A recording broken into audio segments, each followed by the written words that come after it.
Welcome to Sunset Secrets Season 2, Episode 3.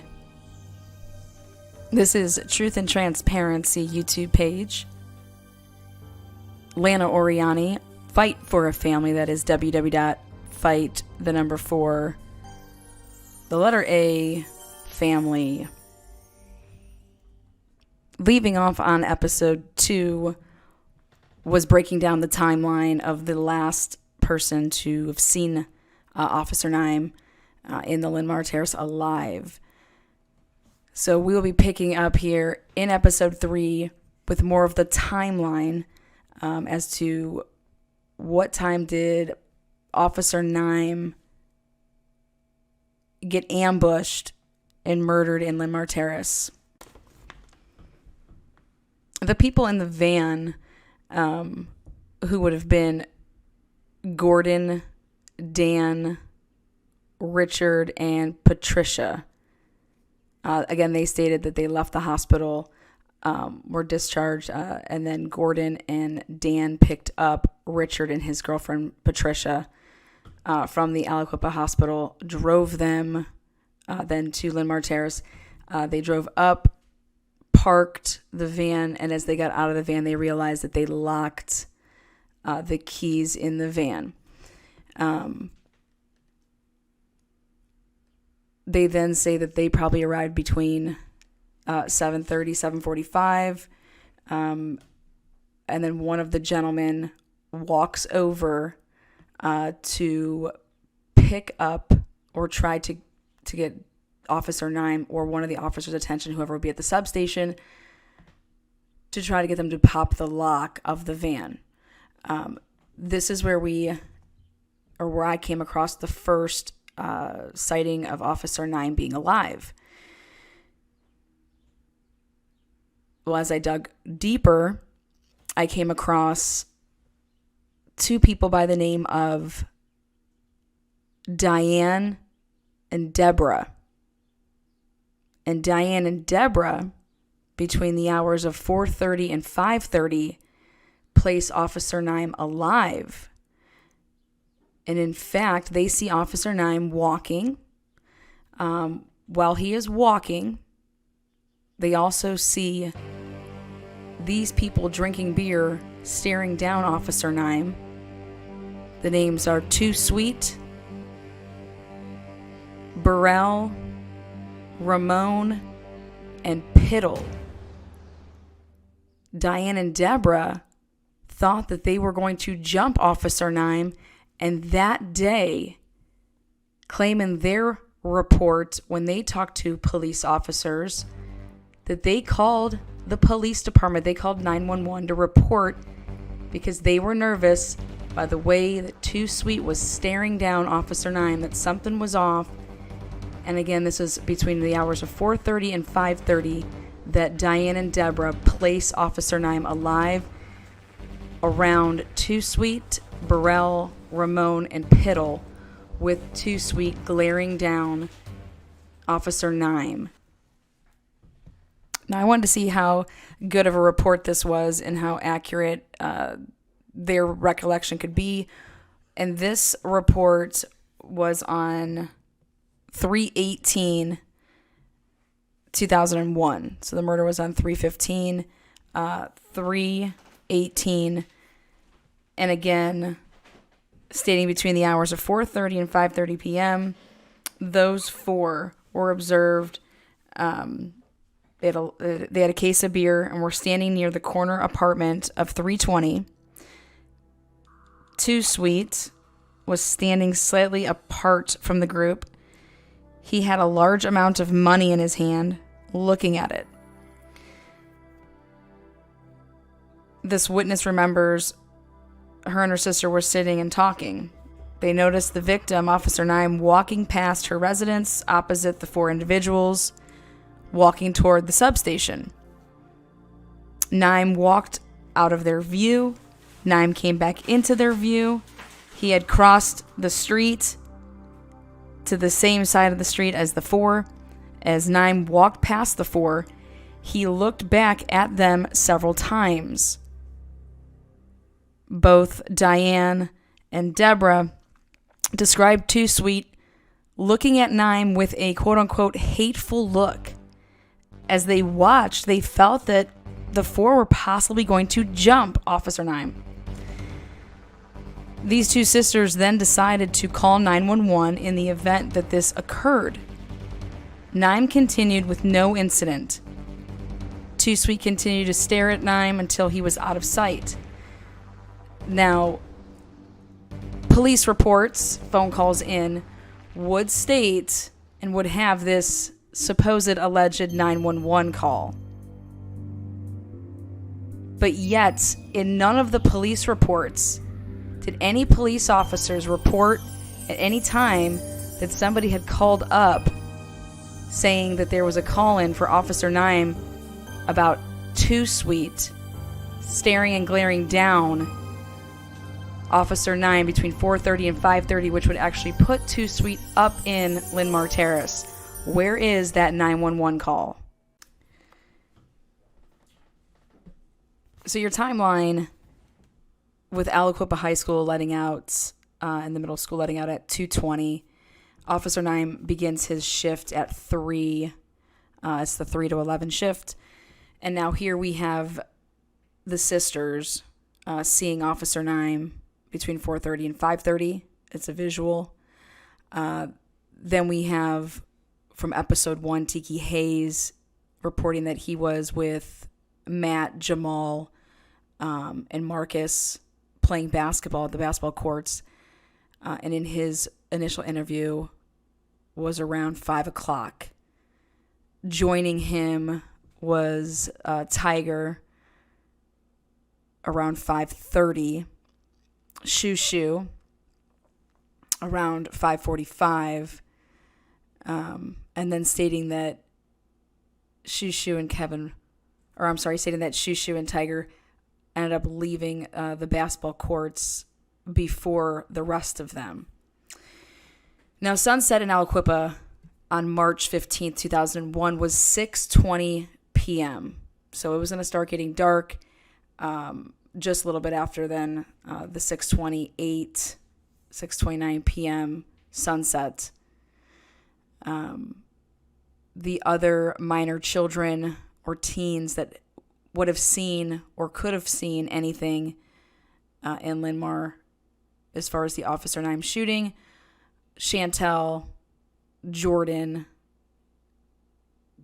Adrena, Audrey, Ryan, Tira. Those are going to be your names of the minor children / teens that were in the area of the basketball courts at the time when police are saying that the incident of the shooting and finding the body of Officer Naim. So the direction that we're going to be moving in now is we have the statements of Tiki. We have a sighting by the sisters. We have the van, and they're all white people in that van, and their accounts. I'm going to go and speak on how did Jamie Brown get convicted of third-degree murder? Where's this evidence coming from? Who's your eyewitnesses? What physical evidence is involved? Where does Jamie Brown come into play? And that brings us to Mojo, Joe Kirkland. Joe plays a significant role as he testified against Jamie Brown. He was the eyewitness putting Jamie Brown in Linmar Terrace at the time of the murder. He is who testified in the preliminary hearing and testified then in court during the trial against Jamie Brown. He is the state's eyewitness, placing Jamie Brown, not seeing him shoot him, the officer. This is who is placing Jamie Brown in Linmar at the time of the murder. And I'm going to read straight from Joe Kirkland's police report. Again, this is Mojo, one-time CI. Remember, Jamie Brown did not live in Linmar. So here is Joe Mojo's statement. He was interviewed the night after the shooting. This officer, Robert Lewis, and Donald Neal met with McClure at the Beaver County Detective's office. And Mojo, at the time, his name was not being announced. He was designated as a CI, was on station, and had information very important to the investigation into the Naim case. When the CI was interviewed by the officers, this was the CI's information. Mojo stated that he lives on Highland Avenue in Aliquippa, very close to Jamie Brown. Stated that he knows and talks to Jamie Brown, but has no other association with him. Stated that on the night of the shooting, last night, he was going up to his girlfriend's apartment in Linmar, which was 331. Mojo stated that he is married, but he has a girlfriend at 331. Stated that he was going up into Linmar at or about 7:45. He thought he had heard something that he now believes were the shots. At the time he was coming up the hill, he said he did have his radio on loud. He stated that as he attempted to turn right into the Linmar compound, a mid-sized red vehicle came around the corner real fast and nearly struck his vehicle. He stated that he recognized the driver as Jamie Brown. Stated there was another black male in the vehicle that he did not recognize, but he believes that he would know him if he saw him again. Stated that the red vehicle went down the hill, and he stated that he then turned down the wrong way on the one-way, which leads straight back to his girlfriend's apartment, rather than going around the circle. Stated that at the time, he saw Young Buck running through the complex. He stated that Young Buck is Darnell Hines to him. This is his nickname for Darnell Hines. Stated that as he continued towards his girlfriend's apartment, he saw Young Buck run into an apartment, which is located in the apartment building next to his girlfriend's. Stated that he is unsure who resides at the apartment that Young Buck ran into. But he did say that it was the third door down from the end. Stated that it may be the Wanamaker's apartment. Stated that while en route to his girlfriend's apartment, he also saw Twin moving through the complex and then disappear. He stated that Twin is Derek Cotman. Stated that Derek has a twin brother, and that is why he calls him Twin. Stated that he went into his girlfriend's apartment, but realized something was going on, and he decided to get out of there. Stated that he got back in his car and left Linmar.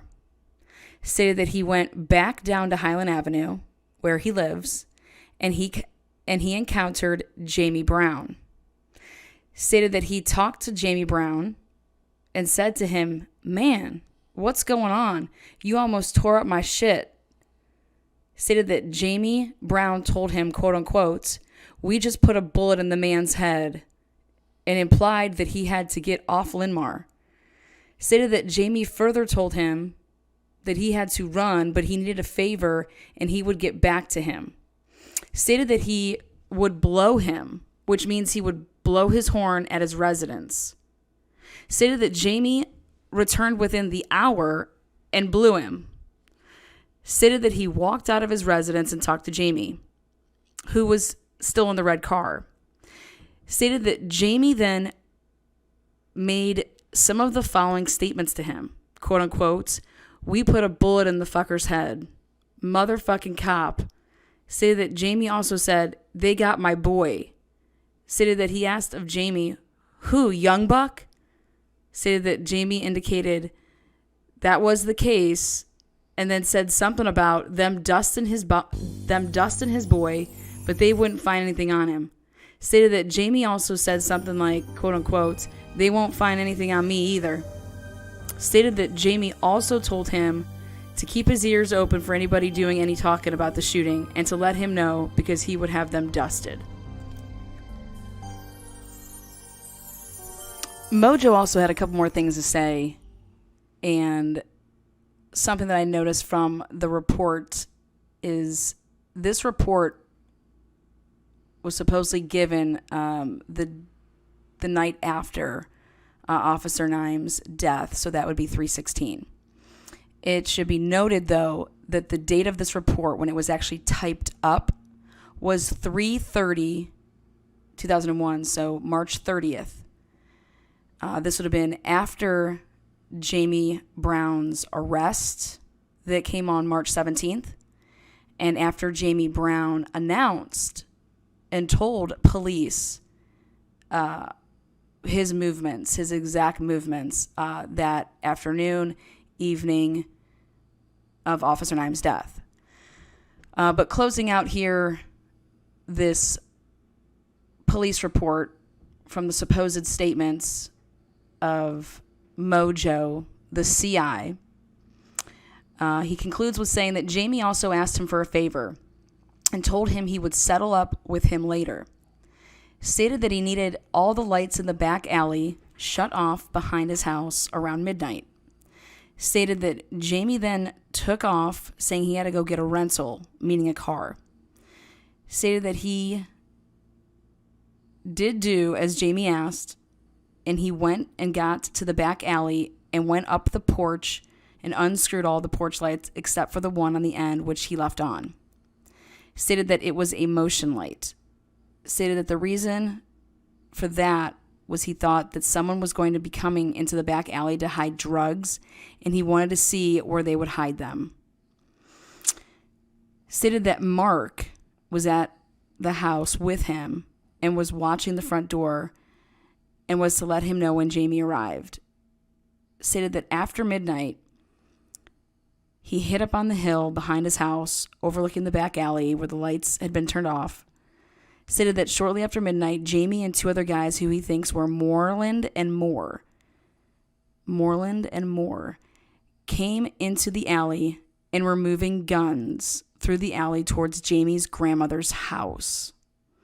Stated that the guns looked like heavy-duty weapons, maybe automatic rifles and scopes and such. Stated that after they were done, Jamie came to him and threw him a bill and said something like, "Here's a 50." Stated that he never looked at it, he just stuck it in his pants pocket. Stated that it wasn't until the next morning that he pulled it out and saw that it was only 5. Stated that he did go up to Linmar at around 4 o'clock in the morning, which would be the morning of the 16th. And he did talk to an officer he believes was a state policeman and did tell him about the weapons that were being moved in the alley behind Highland Avenue. Now, a couple of things that I took from the statements of the CI was adding him to this timeline. And the timeline would be him coming up the hill, and that being at 7:45 p.m. Now, whether or not he ran into Jamie Brown or not, he is stating that he came up the hill at 7:45. That puts on the hill in Linmar a number of police officers and now a CI, all in Linmar, all at the same time. Another thing I noticed is that he said he went to his girlfriend's, and on his way to his girlfriend's, which was straight back, he sees Darnell Hines running. He also states that he goes into his girlfriend's house, something weird was going on up there, and then he gets out and leaves. and then he goes to his home, which is on Highland Avenue. So a couple of things I wanted to look into, which was, who was his girlfriend? Does his girlfriend have kids? Who was his wife? Where does he, in fact, live on Highland in retrospect to Jamie? And are there any other movements that he made that can be spoken upon by anybody else? Did anybody else run into and see this CI Joe Kirkland? Coming across the CI Joe Kirkland's girlfriend at the time, Anatria, so we'll just go ahead and call her A-L.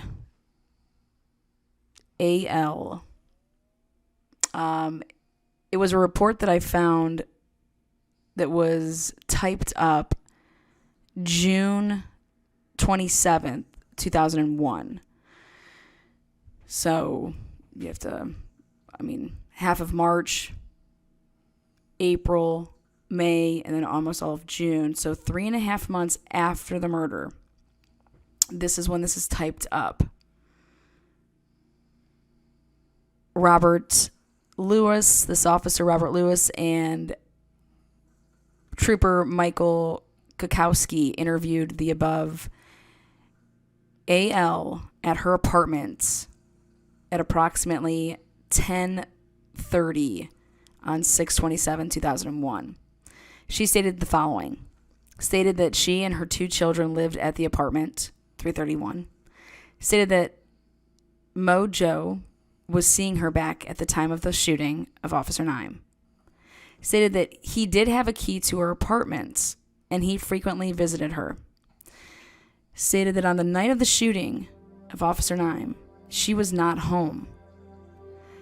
Stated that she was at the Swingers Lounge. Her children were with her niece.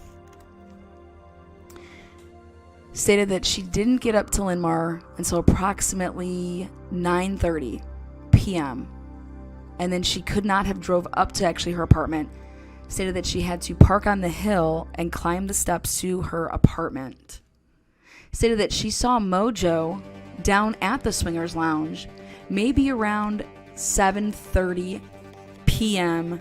that night. AL also stated that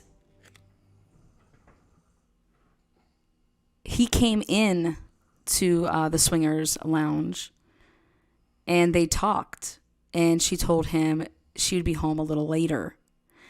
Stated that he left and she didn't see him again until late that night or early in the morning hours of Friday. Stated that she wasn't sure of the time. She also stated that she actually heard of the shooting on Linmar just before she left the bar. She stated that she then went straight home. Stated that she remembered that Mike Warfield, who was a state highway patrol, a police officer, DEA, back then in 2001, was leaving the bar right at the same time she was. Stated that she thought that he had received a page. Stated that she hasn't heard anything about the shooting other than the police have the wrong people and some white folks were actually the ones that had shot Officer Naim.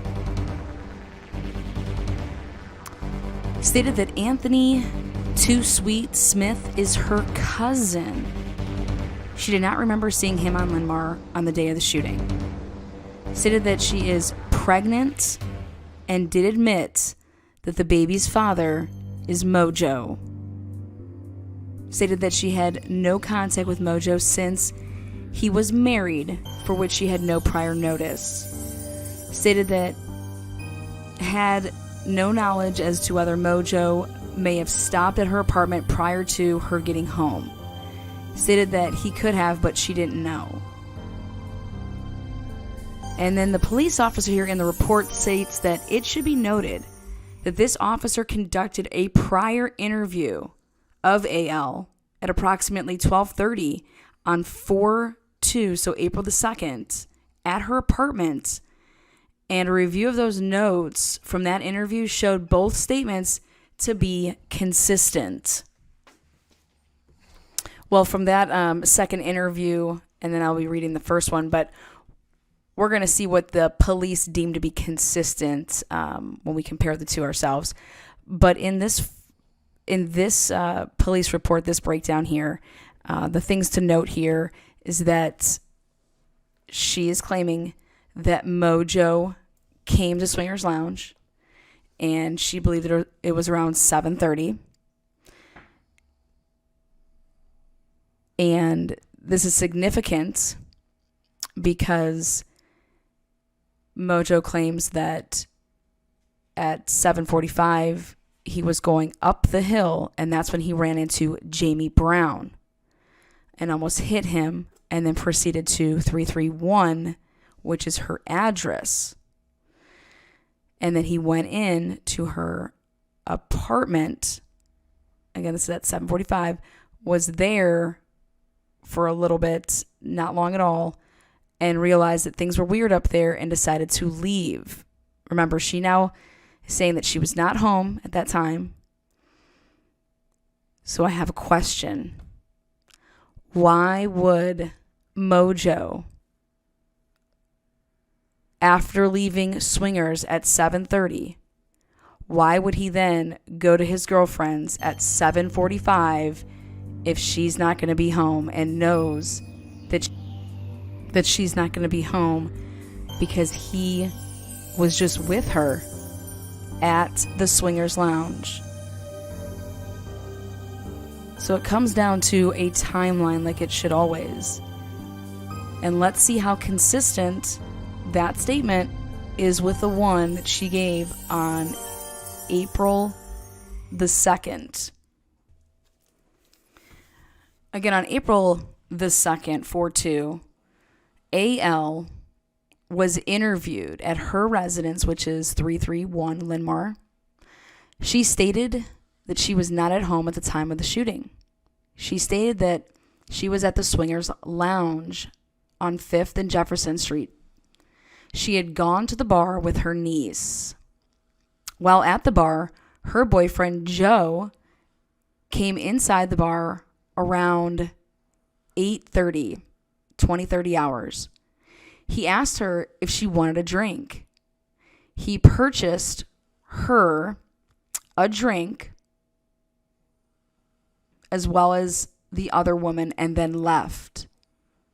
AL stated that she called the store at about 9 o'clock to place a food order so that she would not have to cook for her 5-year-old. While talking on the telephone to the store, she was informed that an officer had been shot. AL stated that she returned home between 9:30 and 10. Her boyfriend Joe came to her house around midnight. He stayed for about 5 to 10 minutes. He asked her if she was all right and left shortly thereafter.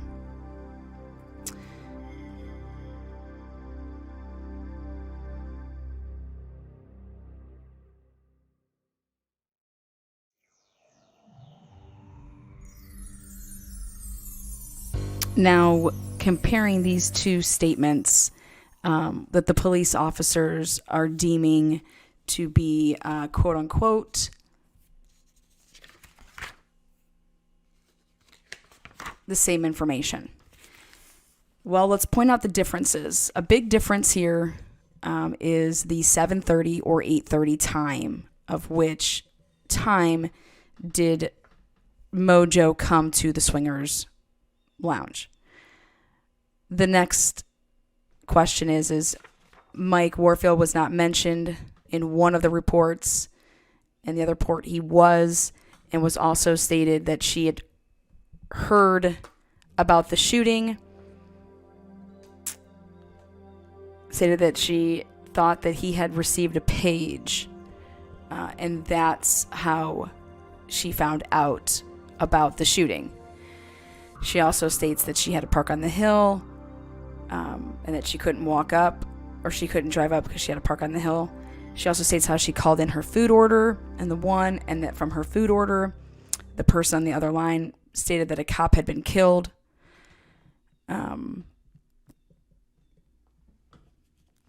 Stated that Mojo came back to her apartment around midnight, she thought. And again, the police officers claiming, the June 27th interview, that it was the same information as the April 4th. And I just completely disagree with that. It should also be noted that the time frame of which she is saying that she returned, did she return between 9:30 and 10? Did she return at 9:30? If she called in her food at 9, that makes sense that she has to pick it up. It should also be noted that Two Sweet's cousin, AL, who we are referring to in these two back-to-back interviews, was pregnant by Mojo, the cousin of Two Sweet, is pregnant with Mojo's baby. Mojo is married. And again, bringing up the question of, in both statements, I think the consistent part is that her boyfriend Joe did come to Swingers Lounge, and that he bought them a drink, and that it was a quick trip, like a 5 to 10 minute trip. Besides that, was it 7:30 or 8:30 that he came? And could it be that you found out from Mike Warfield, who at the time, state police, DEA, now the current football coach at Aliquippa High School?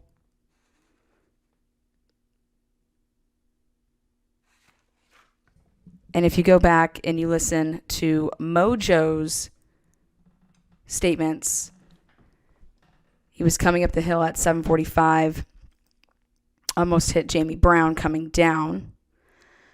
That's who is the person that is putting Jamie Brown at the scene, as well as the beaten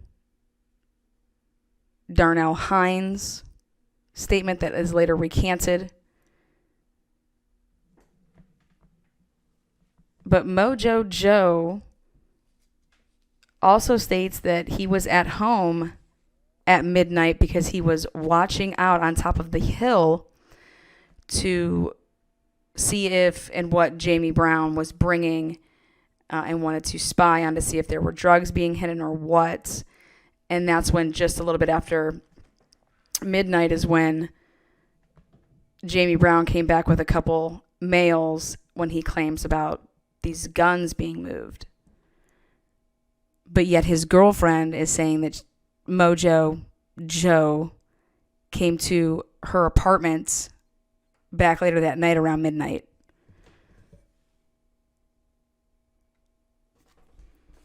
Now, every CI, depending on if they were a criminal beforehand, how do you become a CI? We usually get favors back and forth.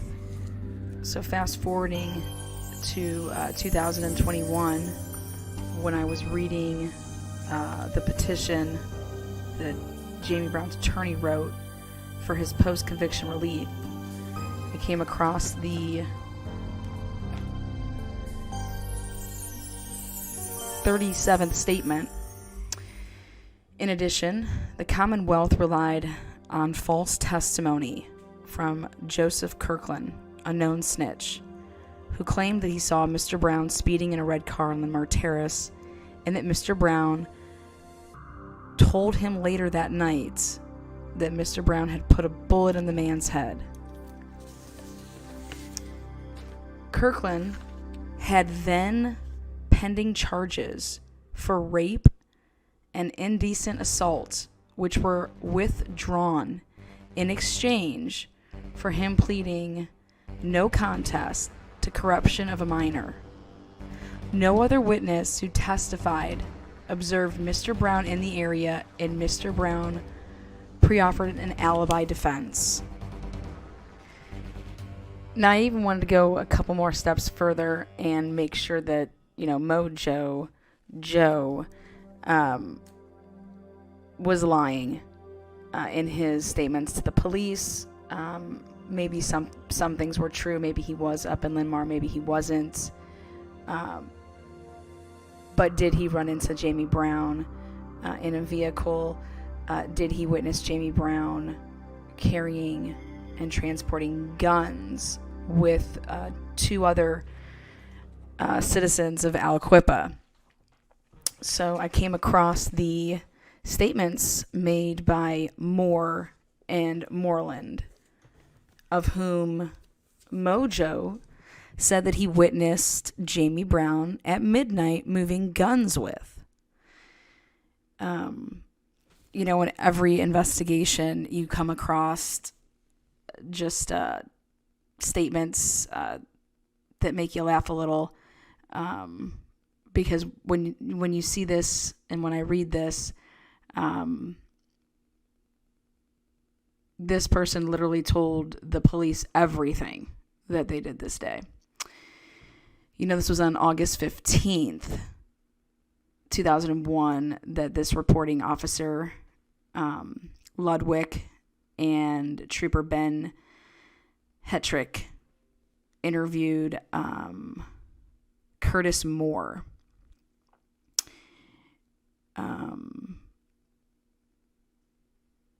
AKA Gino, at the Beaver County Courthouse in the Sheriff's Office. We advised Moore that we were investigating the Naim homicide and that he was previously interviewed, and we wanted him to recount his events on the night of the homicide. He advised that approximately 6 p.m. he was picked up by Amber at his Aunt Jenny's house. She was with Leisha. So Amber and Moore then decided that they were going to obtain a case of beer, either Miller or Budweiser. They went to Moore's apartment and drank a few beers. Moore tried to have sex with her, but she was on her period. They both then went to Leisha's apartment in Valley Terrace D building. This is the same building where Moore lives. He left Amber there and returned to his apartment, where he called Monica, who lives on 7th Avenue. He invited her over. Monica then came to Moore's apartment while Amber stayed at Lakeisha's apartment. Monica and Moore chilled at his apartment, then had sex. Monica then left Moore and went back to Leisha's apartment. Moore then contacted a woman by the name of Tiana, who lives on Highland Avenue. He can't remember her number, but she attends ITT. Moore met Tiana on Superior Avenue by the police station. Moore did not know the exact time, but at this time it was just getting dark. They went back to Moore's apartment and watched Comic View on BET. They chilled for a while, and Tiana fixed his mother's computer. They then had sex. Tiana then got a bad attitude because Moore didn't want to spend time with her, so she left. Moore then went back to Lakeisha's apartment. At that time, Amber was on the phone with Brianna. Amber said that Andre Davis had been shot. Moore then started to call around to confirm this report. He spoke with Mary on the phone, who told him a police officer had been shot on Linmar. Moore, Amber, and Lakeisha then chilled for a while. The three then got a ride in an SOS cab. They took Amber home. He and Lakeisha went to a bar in town where they saw the 10 o'clock news. The report of the shooting came on, and at this time, Arnold cheered and clapped. Moore and Lakeisha then left, then went to Brian's house briefly, and then went to Swingers Lounge. While at Swingers, they saw Rashawn, who verbally fought with Lakeisha. Moore and Lakeisha then left around 11 p.m. They caught a ride home. He stayed the entire night at Lakeisha's apartment. I asked if he was on Linmar that night. He said no. I asked if he was with Jamie Brown at any point during the evening or early morning hours. He said no. He said that he doesn't even deal with Jamie Brown. Now I went ahead and looked up Moreland's interview, and just as I suspected, Moreland had pretty much the same thing to say, which was no, he was not helping Jamie Brown move any weapons. Moreland is a pastor and said it would be very unethical for him to do anything like that.